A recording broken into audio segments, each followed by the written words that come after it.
ਵੱਲੋਂ ਜਾਂ ਬਾਨੀ महफल ਵੱਲੋਂ ਇਹ ਵੀ ਹੁਕਮ ਹੈ ਕਿ ਤਕਰੀਰ ਮੌਲਵੀਆਂ ਵਾਲੀ ਨਹੀਂ ਕਰਨੀ। ਤੇ ਮੈਂ ਜਿੱਦਾਂ ਦੀ ਵੀ ਟੁੱਟੀ ਫੁੱਟੀ ਜਿਹੜੀ ਉਹ ਮੇਰੇ ਚੰਦ ਅਲਫਾਜ਼ ਤੁਹਾਡੇ ਸਾਹਮਣੇ ਮੈਂ ਪੇਸ਼ ਕਰਨੇ ਨੇ। ਅਗਰ ਚੰਗੇ ਲੱਗੀ ਜਾਣ ਤੇ ਸੁਭਾਨ ਅੱਲਾ ਆਪੇ ਹੀ ਤੁਸੀਂ ਕਹਿਣੀ ਹੈ। ਜੇ ਦਿਲ ਕਰ ਪਵੇ ਤੇ ਕਹਿ ਦਿਆ ਜੇ, ਤੇ ਜੇ ਨਾ ਕਵੇ ਤਾਂ ਤਾਂ ਵੀ ਠੀਕ ਹੈ ਜੀ। ਤੇ ਜੇ ਕਿਸੇ ਨੂੰ ਕੋਈ ਗੱਲ ਮਾੜੀ ਲੱਗ ਜੇ तो मैं पहले ही हाथ जोड़ के माफ़ी तलब करना सारिਆਂ ਤੋਂ। दुआ करो कि अल्लाह पाक सानू हक बयान करने की तौफीक अता फरमाए। हर कोई तैनू ही लभदा फिरदा, हर कोई तैनू ही लभदा फिरदा, लै अपना उनवान, जंगलों दे विच जोगी फिरदा, तख्तां ते सुल्तान। हर कोई तैनू ही लभदा फिरदा। तकरीर शुरू हो गई है। हर कोई अल्लाह नूं ही लभदा ना, कि हर कोई तैनू ही लभदा फिरदा, लै अपना उनवान, जंगलों दे विच जोगी फिरदा, तख्तां ते सुल्तान। पंडित ने भी वलिया होया इट्टां विच भगवान, ते मुल्ला ने भी बाहर मसीतों रब नहीं दिता जान। हिंदू कहते हैं कि गुरुद्वारे मंदिर दे विच, मुसलमान असी कहने मौलवी लोग सारे असी यही कहने कि रब जिहड़ा मस्जिद दे विच है। मगर याद रखो कि जिहड़ा मुकैयद हो जाए वो रब नहीं हुंदा, जिहड़ा हर थां होवे वही रब हुंदा। जिन्हों असी महसूर कर सकते हैं वो रब नहीं हो सकता, या जिन्हों असी अपनी मर्जी के मुताबिक कैद कर लईए वो रब नहीं हो सकता। जिहड़ा हर थां होवे, हर दिल दे विच होवे वो रब हुंदा। ते रब है वे कि रब पाक मुनज़्ज़ा है सूरतां तो, कि रब पाक मुनज़्ज़ा है सूरतां तो, ना खुदा दा मुँह ना खुदा दे लब। रब करे कलाम कुरान अंदर, भला रब दे कोई विखा दे लब।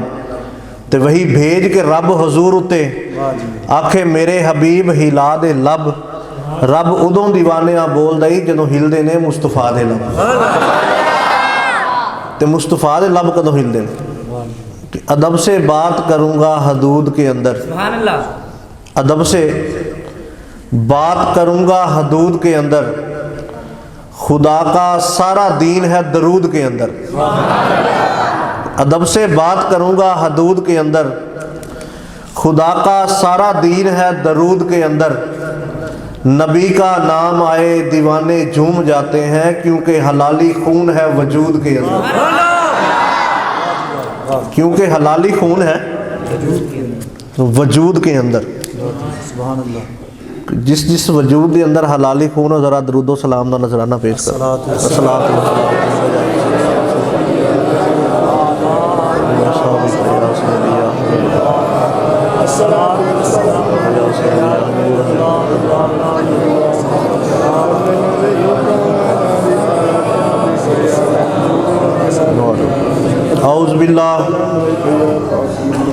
औज़ु बिल्लाहि समीइल अलीम मिनश शैतानिर रजीम। बिस्मिल्लाहिर रहमानिर रहीम। अल्हम्दुलिल्लाह अल्हम्दुलिल्लाहिल मालिकिल हक़्क़िल मुबीन, वल मुअतरफ़े बिरबूबियतिही व साइरुल खल्क़िल अजमईन।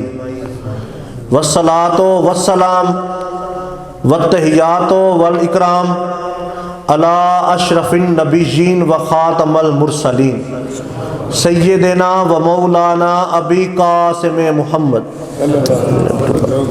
व अहलल बैतिही तय्यबीन ताहिरीन अल मासूमीन। अल वज़्नो वल फ़ज़्लो वल अदलो वल नज़्मु वल अज़्मु बिल जज़म, व बि वहदतिही बि किबरियाइही बि सुब्हान व बि इत्क़ान व बि ईलान व बयान फ़ी फ़ुरक़ान। वहदहू ला शरीका लहू, वहदहू ला शरीका लहू, वहदहू ला शरीका लहू, वला नज़ीर लहू वला मिस्र लहू वला मिसाल लहू। ثم نشهد ان سيدنا وأيدنا وحبيبنا وطبيبنا وطبيب اجسادنا وارواحنا ومعصومنا ومخدومنا ومعشوقنا آلانا وأولانا اعظم الخلق واشرف الخلق وابجد الخلق من الحسن والصداق والولایت والحقایت والامانت والامانہ ورونق جدروننا وتبریک بیوتنا وادجاء عیوننا وتطہیر صدورنا وتسکین قلوبنا وقاسم رزق رازقنا وعدوۃ خدوۃ نظمۃ رتبۃ اسوۃ الحسنہ وبالدوائر القاہرۃ الظاہرۃ الباطنہ ثم صعد الى سدرۃ المنتہی فی لیلۃ معراج۔ قال اللہ تبارک و تعالی فی القرآن المجید والفرقان الرشید وللہ المثل الاعلی۔ صدق اللہ العظیم۔ درود پاک پڑھو جی۔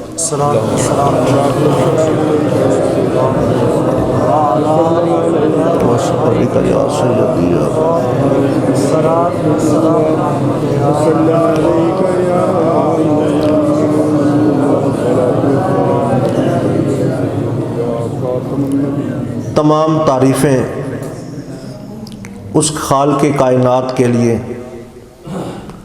جس نے شرقاً غرباً شمالاً جنوباً سب کچھ اپنے حبیب کے صدقہ سے ہمیں عطا کیا۔ اس کے بعد درود و سلام اس ذات کے لیے کہ جو موج میں آئے تو چاند کو دو ٹکڑے کر دے، جو موج کو آئے تو ڈوبا ہوا سورج پلٹ دے، جو موج میں آئے تو جابر کے مرے ہوئے بچے زندہ کر دے، اور جو موج میں آئے تو ساری امت کو بخشوا دے۔ ان کے بعد سلام اس ذات کو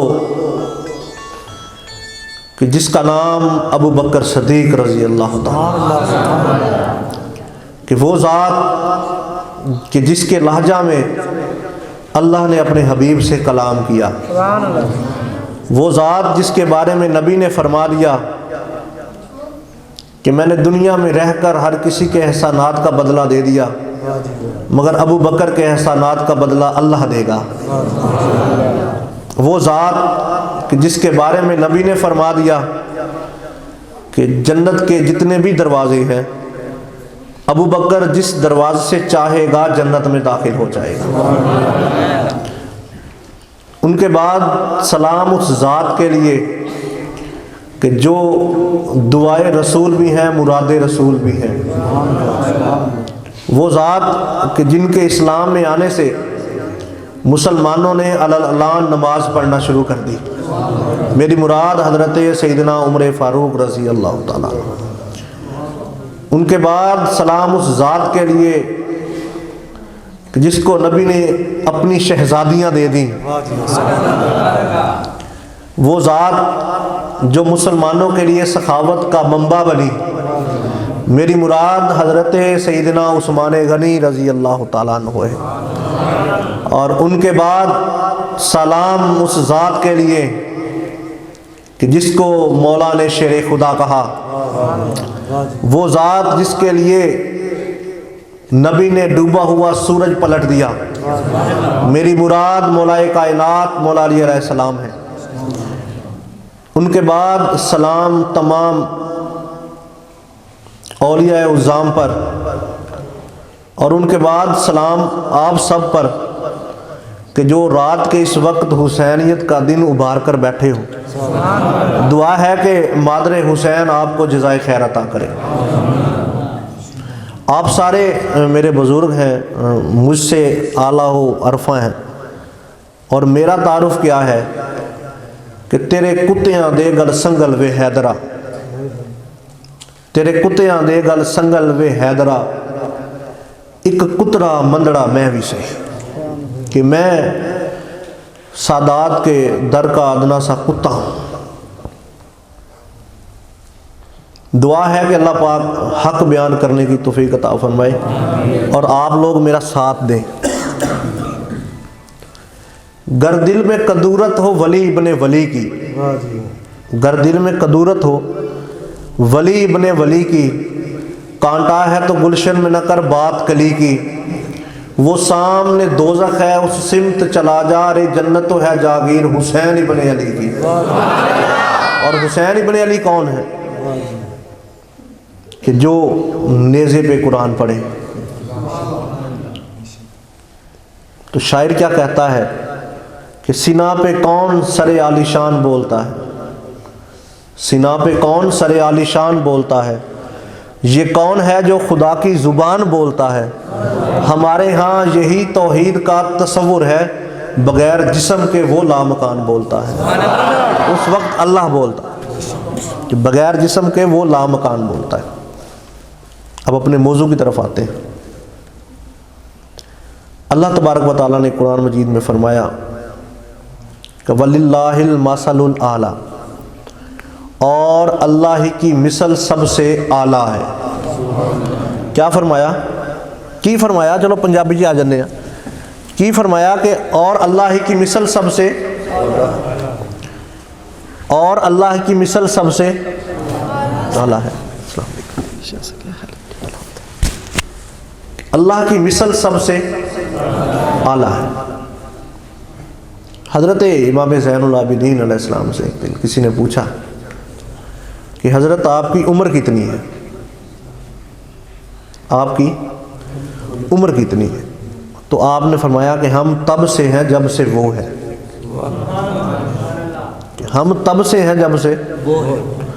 تو اس شخص نے پوچھا حضور وہ کب سے ہے؟ تو آپ نے آگے سے یہ نہیں کہہ دیا کہ جب سے ہم ہیں، بلکہ یہ کہا کہ جب سے ہم ہیں تب سے ہم اس کے علم میں ہیں۔ پھر فرمایا کہ جب اس نے ہمیں اپنے علم میں رکھ لیا تو دو حصوں میں تقسیم کر دیا، ایک وجود اور دوسرا ارادہ۔ اس نے اپنے پاس وجود نہیں رکھا، ارادہ رکھا، اور ہمیں وجود دیا، ارادہ نہیں دیا۔ اور قیامت تک کے لیے ہر وہ شخص کامل ایمان والا ہے جو وجود تو اپنا رکھے مگر ارادہ اللہ تبارک و تعالیٰ کا رکھے۔ اور اللہ قرآن میں فرماتا ہے کہ میری مثل سب سے اعلیٰ ہے۔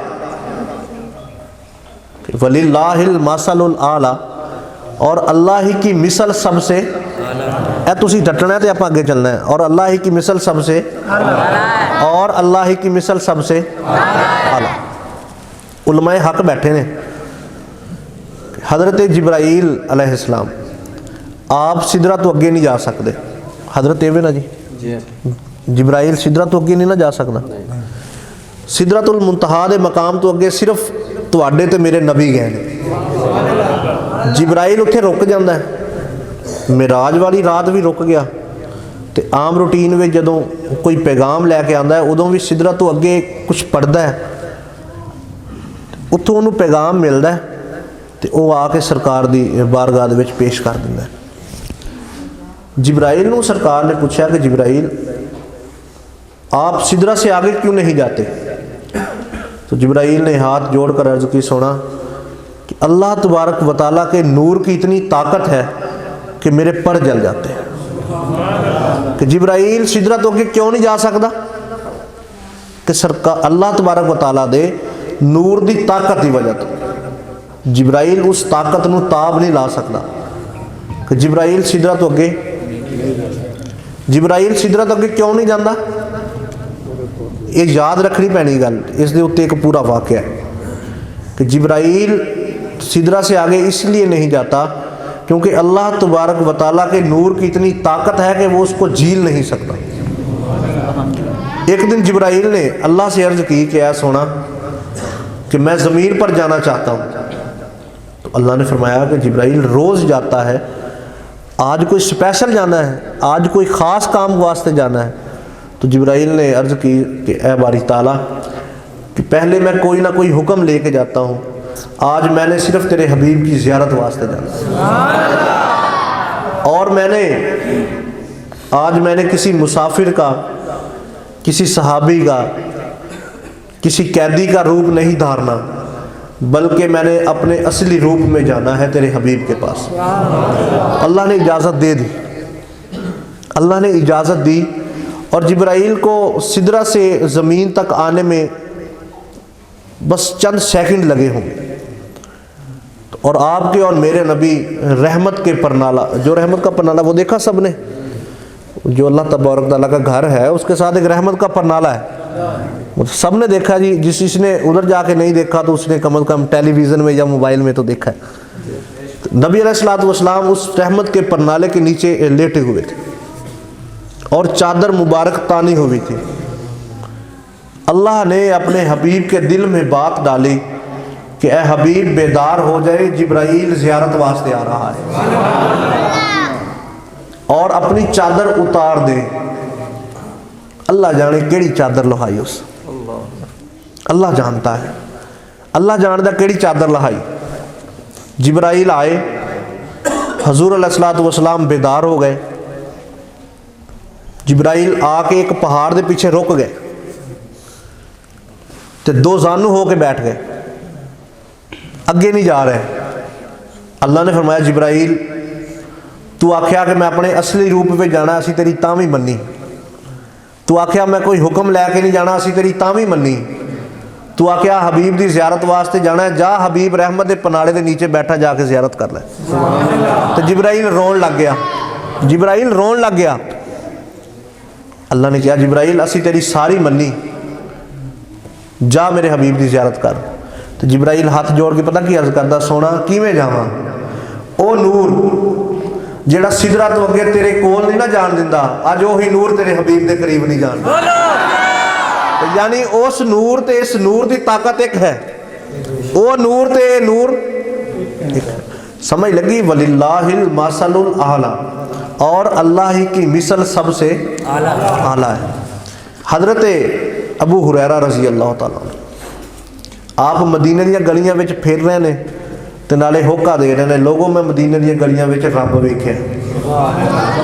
مولوی والی گلاں تے کرنی ہی نہیں کہ لوگوں میں مدینہ دیا گلیاں وچ رب ویکھیا. تے حضرت سیدنا عمر فاروق نے گٹ تو پکڑ لیا کہ ابو ہریرہ غور کر کی پیا آنا ہے، ابو ہریرہ غور کر کی پیا آنا ہے. تے حضرت ابو ہریرہ کہندے نے میں جو بھی آنا سچ پیا آنا. تے حضرت سیدنا عمر فاروق نے بازو تو پکڑیا تے سرکار دی بارگاہ دے وچ لے کے آ گئے.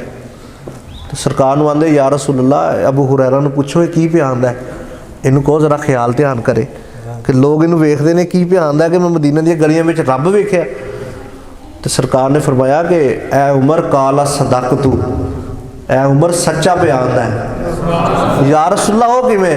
تے آپ نے فرمایا من رانی فقط راء الحق، جس نے مجھ کو دیکھا اس نے حق کو دیکھا، جس نے مجھ کو دیکھا اس نے حق کو دیکھ لیا.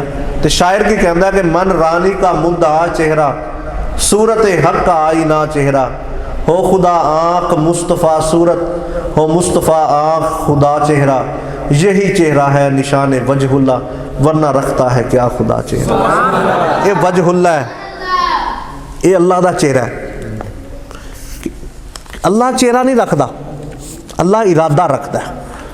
اللہ نے اپنی مثل سرکار نو بنا کے کلیا اس زمین تے خود ہی فرما دیتا کہ وَلِلَّهِ الْمَثَلُ الْأَعْلَى، اور اللہ ہی کی مثل سب سے اعلیٰ ہے. اچھا اس نبی نو تے زیب ہے نا، اس نبی نو زیب ہے، اس نبی نو شجان شان ہے کہ فرما سکتا ہے کہ من کن تو مولا فہذا علی مولا، کہ جس کا میں مولا اس کا. ایک دن نبی علیہ الصلوۃ والسلام دی بارگاہ دے وچ صحابہ کٹھے ہو کے آ گئے کہ یا رسول اللہ کہ فلاں شخص تہاڈی شان دے وچ گستاخیاں کردا ہے. پکڑیا تے سرکار دی بارگاہ دے وچ لے کے آ گئے. سرکار نے انہوں پوچھیا ہاں بھائی تو میری شان دے وچ گستاخیاں کرنا ہے؟ تے ٹھیٹ بڑا سی تے وہ کہندا جی کردا. سرکار نے فرمایا کی لبدا ہے؟ آخر جی کافر مینوں روپیہ پیسہ دیندے نے اس کر کے میں آپ دی شان دے وچ گستاخیاں کرنا. تے آپ نے کہا علی ادھر آؤ. مولا کائنات آئے تے آپ نے فرمایا علی یہ بازو پکڑ تے انہوں دور لے جا تے یہ زبان وڈ دے.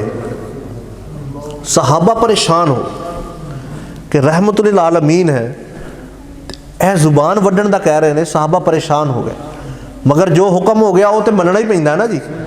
حضرت علی نے وہ بازو تو پکڑیا، انہوں دور لے گئے صحابہ دی ایک جماعت نال. تے مولا کائنات نے اتنے جا کے انہوں کھانا بھی کھوایا، پیسے بھی دیتے تے اپنی گھوڑی بھی دیتی تے فرمایا جا نٹھ جا، جا نٹھ جا. सहाबा ने अर्ज़ की या अली सरकार ने तो आख्या दी जुबान वड्डण दा ते तुसीं इहनूं नठा रहे हो। तो मौला कायनात कहंदे वो सरकार दा ते मेरा मामला, तू जवान नठ जा।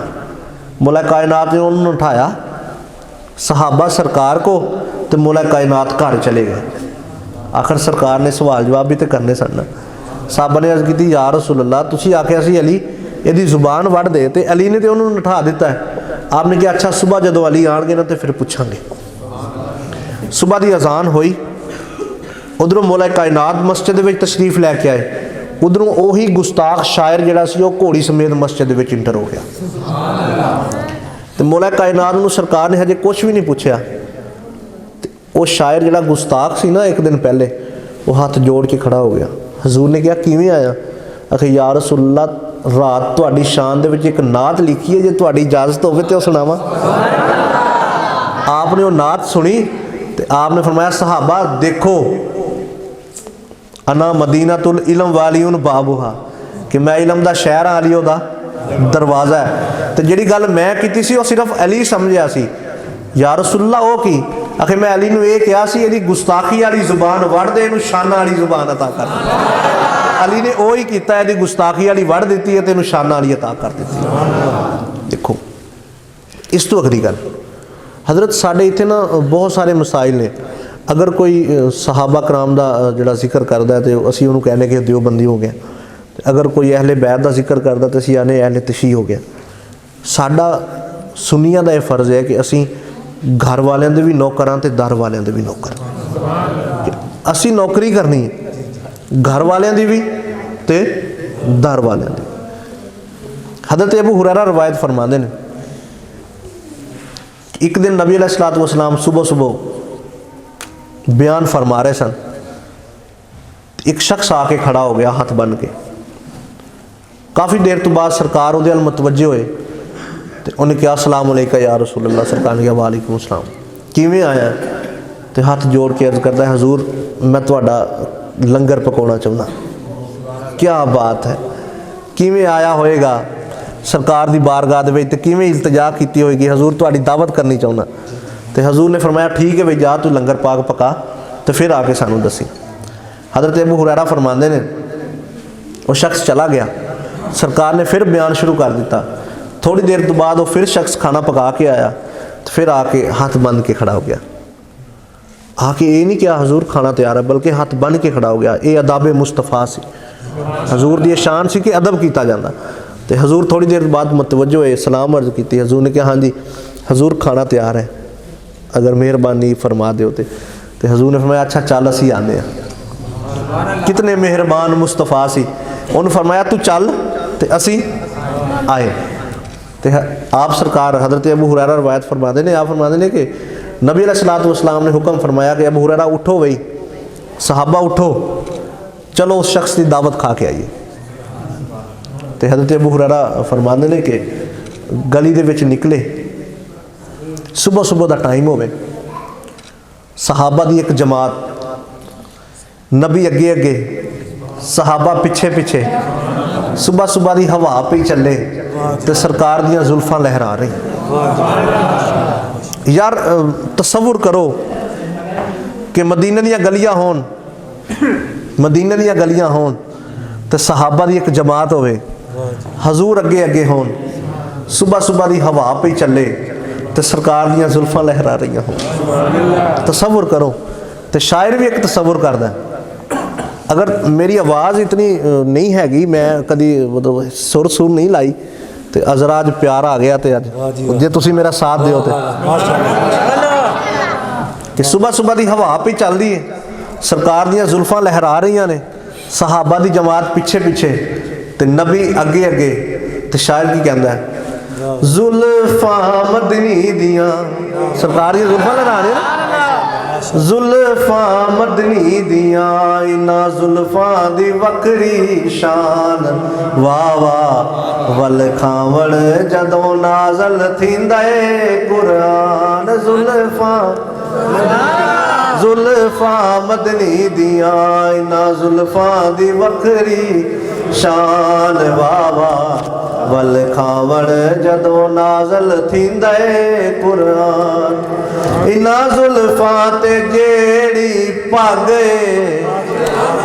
इना जुल्फां ते जेड़ी पग सवा लख अंबिया दी लाजे जुल्फां जुल्फां मदनी दिया इना जुल्फां दी वखरी शान वावा वल खावण जदों नाज़िल थींदे कुरान इना जुल्फां च जेड़ा चीरे दो जग उस चीर दा असीरे जुल्फां इना जुल्फां दी वखरी शान वावा वल खावण जदों नाज़िल थींदे कुरान इना जुल्फां तो मैं जिंद वारां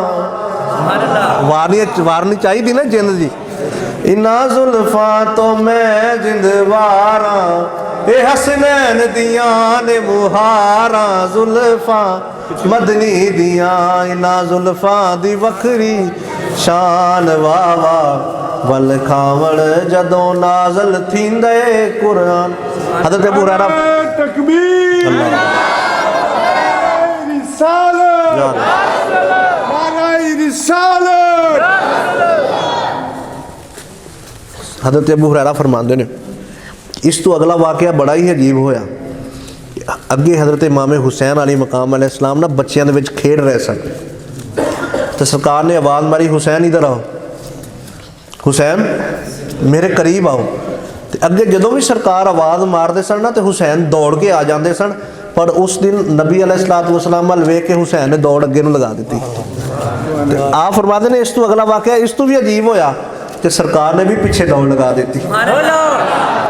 पिछे दौड़ लगा दी मदीने दी गलियां हुसैन अगे अगे सरकार पिछे पिछे तो सरकार ने एक जगह पर आके ना हुसैन इवें करके पकड़ लिया इवें पकड़ के ना तो सहाबा के कोल लैके आ गए तो हुसैन नूं फरमाउण लगे है हुसैन अपना मुँह खोल अहबाब कितना प्यार होएगा उस नबी दा अपने हुसैन दे नाल ते हुसैन पाक ने अपनी मुँह मुबारक खोलिया ना तो हज़ूर अलैहिस्सलातु वस्सलाम ने अपनी ज़ुबान अक़दस हुसैन दे पाक मुँह दे विच फरमा दी ते फरमाया हुसैन इसनूं चूसो ते हुसैन ने सैर हो के चूसी ज़ुबान मुबारक तो हजूर जिस टाइम इस अमल तो फारग होए ना तो हजूर ने आसमान वाले तकिया तो अल्लाह की इल्तिजा की है बारी ताला मैं हुसैन नाल प्यार करना तू भी हुसैन नाल प्यार कर तो हुसैन जिहदे नाल प्यार करे तू उहदे नाल भी प्यार कर यानी ए शाना ने मेरे नबी दियां एक दिन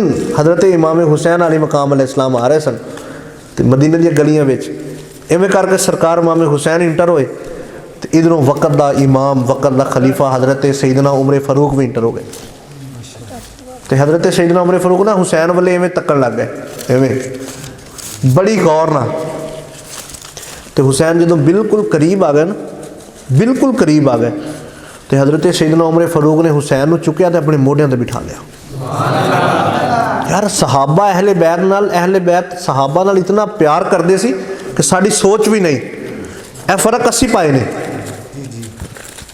वो एक दूसरे नाल बड़ा प्यार करते थे हज़रत सैयदना उमर फारूक ने हुसैन नूं इत्ते अपने मोढ़ियां ते बिठा के ना तो बाजू ऊपर करके बाजू इवें करके पकड़ ले तो हुसैन के जोड़े पैर से ना हज़रत उमर फारूक की पाक दाढ़ी नाल लगन लग तो अग्यों हज़रत मौला कायनात मौला अली इस्लाम तशरीफ लैके आए तो आपने वेख्या हुसैन उत्ते वक़्त दा इमाम थले हुसैन के पैर वक़्त के इमाम की दाढ़ी नाल लग रहे हैं तो आपने कहा हुसैन नीचे आओ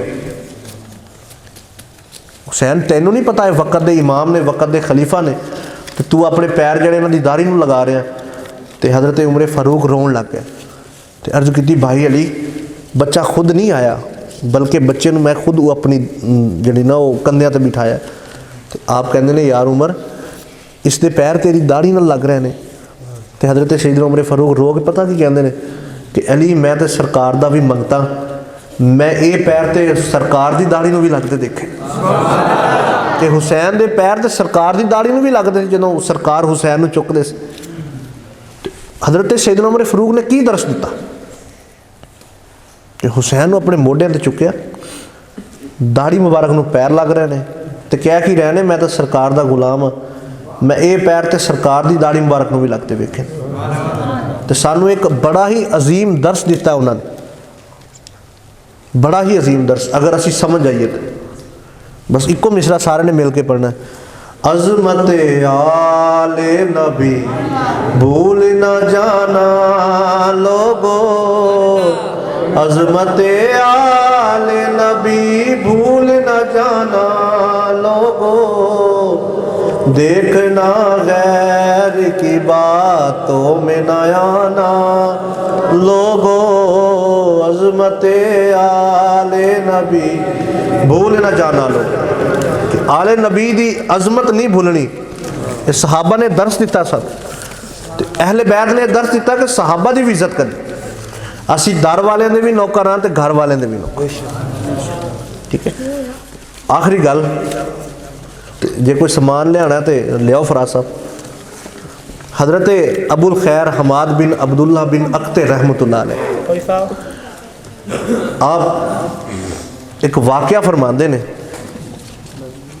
आप फरमाते ने कि मैं 5 दिन ते 5 रातां नबी अलैहिस्सलातु वस्सलाम दे शहर विच गुजारियां, तो मैनू किसी ने खाण पीण नू कुछ नहीं पूछया, तो मैं बड़ा ही भुखा ते आसा जी, मेरे बड़े औखे मामलात हो गए।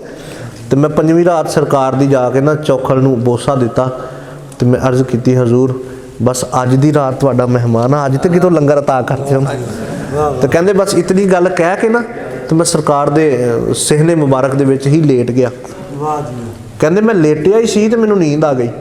बस मैनू ख्वाब दे विच ही मौला कायनात ने आके बेदार किया, तो मैनू कहंदे ने मौला कायनात उठ वही, तेरे वास्ते सरकार खुद आए ने।